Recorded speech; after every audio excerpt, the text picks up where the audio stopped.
সুপ্রিয় শিক্ষার্থীবৃন্দ, বানান শুদ্ধিকরণের আরেকটি নিয়ম পড়ব। স্ত্রীবাচক অতৎসম শব্দের বানানে সর্বদা হ্রস্বইকার হবে। আবারও বলছি, স্ত্রীবাচক অতৎসম শব্দ অর্থাৎ যেগুলো দেশি, বিদেশি বা খাঁটি বাংলা শব্দ সেগুলোতেই শুধু হ্রস্বইকার হবে। যেমন দাদি, চাচি, ভাবি, কাকি সবগুলোই হ্রস্বইকার হবে। মাসি দীর্ঘিকার ভুল, হ্রস্বইকার সঠিক। বৌদি, বৌদি বানান কিন্তু বয় ঔকার হয় না। নতুন বাংলা বানানের নিয়ম অনুযায়ী ব হ্রস্ব বৌ এবং দি বানান অবশ্যই হ্রস্বইকার। পিসি, পিসি বানানেও হ্রস্বইকার। কাঙালিনী, কাঙালিনী বানানেও হ্রস্বইকার হবে। ভিখারিণী, ভিখারিণী বানানেও হ্রস্বইকার হবে। অভাগিনী, অভাগিনী বানানেও হ্রস্বইকার হবে, দুটোই হ্রস্বইকার। পসারিণী, এখানেও দেখুন সবগুলোতেই দুটোই কিন্তু হ্রস্বইকার।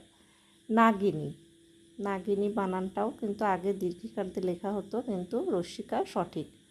বাঘিনী এবং বিদেশিনী, বিদেশিনী শব্দটাও কিন্তু অতৎসম।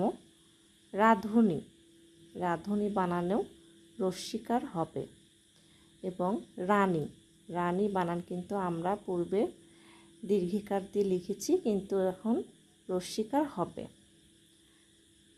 তো আমরা যেটা বুঝলাম যে অতৎসম অর্থাৎ তৎসম ব্যতীত বাকি সব শব্দগুলোই কিন্তু হ্রস্বইকার দিয়ে লিখতে হবে।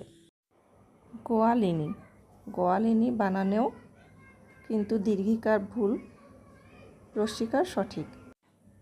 শাশুড়ি, শাশুড়ি বানানেও দীর্ঘিকার ভুল, হ্রস্বইকার সঠিক। কিন্তু স্ত্রীবাচক যদি তৎসম শব্দ হয় তাহলে দীর্ঘিকার হবে। এতক্ষণ আমরা অতৎসম শব্দে হ্রস্বইকার হয় সেই শব্দগুলো দেখলাম। এখন তৎসম শব্দে যেগুলো দীর্ঘিকার হবে সেগুলো দেখব।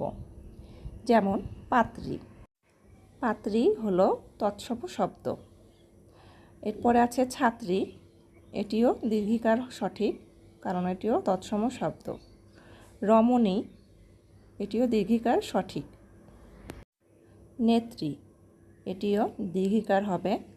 জননী, এটিও দীর্ঘিকার হবে, কারণ এগুলো তৎসম শব্দ।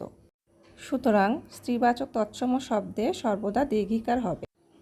তৎসম ও অতৎসম শব্দ চেনার উপায় নিয়ে আমি পরবর্তীতে ক্লাস নিয়ে আসব। সে পর্যন্ত বিদ্যার আলোর সাথে থাকুন এবং ভিডিও ভালো লাগলে শেয়ার করতে ভুলবেন না। ধন্যবাদ।